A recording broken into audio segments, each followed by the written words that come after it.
Pertama-tama aku menasehatkan, naikkanlah permohonan dan syafaat dan ucapan syukur untuk semua orang, untuk raja-raja dan untuk semua pembesar, agar kita dapat hidup tenang dan tentram dalam segala kesalehan dan kehormatan.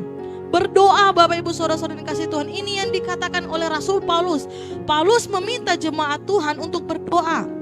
Bagaimana perasaan kita pada waktu itu jika terjadi dalam kehidupan kita? Sudah mengalami ancaman, tekanan. Paulus berkata, doakanlah pemimpinmu. Hari-hari ini, apa yang terjadi dalam kehidupan kita kalau kita mulai diusik? Kalau kita mulai merasakan tidak nyaman, apakah kita mau berdoa Bapak Ibu Saudara-saudara yang kasih Tuhan? Apa kita mau mengambil tindakan yang benar? Ini juga tidak hanya berbicara untuk pemimpin kita saja Bapak Ibu Saudara-saudara yang kasih Tuhan, atau pemerintah.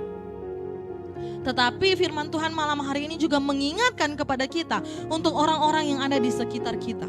Untuk orang-orang yang ada, keluarga kita, teman-teman kita, rekan pengerja, rekan pelayanan kita, rekan-rekan kita yang berada di dimanapun kita pergi dan berada, teman-teman seiman dengan kita.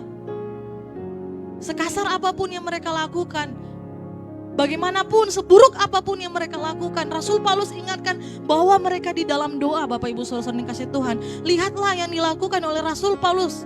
Ini yang dia katakan kepada jemaat Tuhan yang ada di Efesus. Walaupun Nero dia mulai membakar, dia mulai membantai jemaat Tuhan, pengikut-pengikut Kristus pada waktu itu, Rasul Paulus ingatkan, pertama-tama aku menasehatkan, naikkanlah permohonan, doa, syafaat dan ucapan syukur untuk semua orang.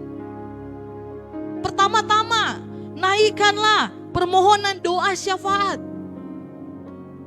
Kalau mungkin kita saat ini mengalami suatu hal yang tidak baik, Bapak Ibu Saudara yang kasih Tuhan, naikkanlah doa syafaat.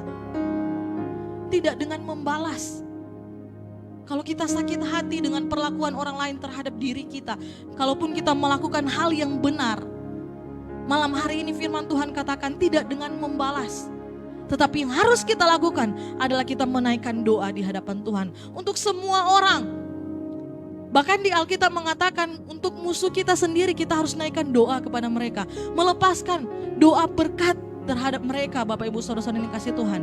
Sejahat apapun mereka terhadap diri kita, sesakit apapun yang mereka lakukan di dalam kehidupan kita, naikkanlah doa di hadapan Tuhan. Rasul Paulus ingatkan untuk kita dapat mendoakan mereka. Memang ini adalah suatu hal yang sulit Bapak Ibu Saudara yang kasih Tuhan, memang sulit.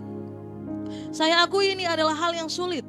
Untuk kita mendoakan orang-orang yang menyakiti kita, untuk kita mendoakan mereka yang tidak melakukan kebenaran firman Tuhan, mereka yang mulai membunuh pengikut Kristus. Ini adalah hal yang sulit.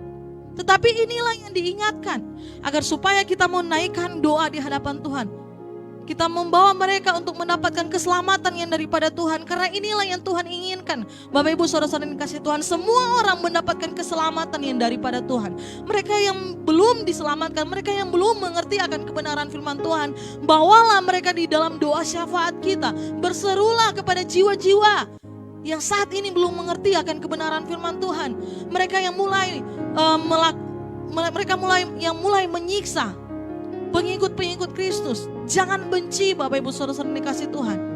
Tetapi yang Tuhan ingatkan, kita harus membawa mereka di dalam doa. Ini yang harus kita lakukan, bawa mereka di dalam doa.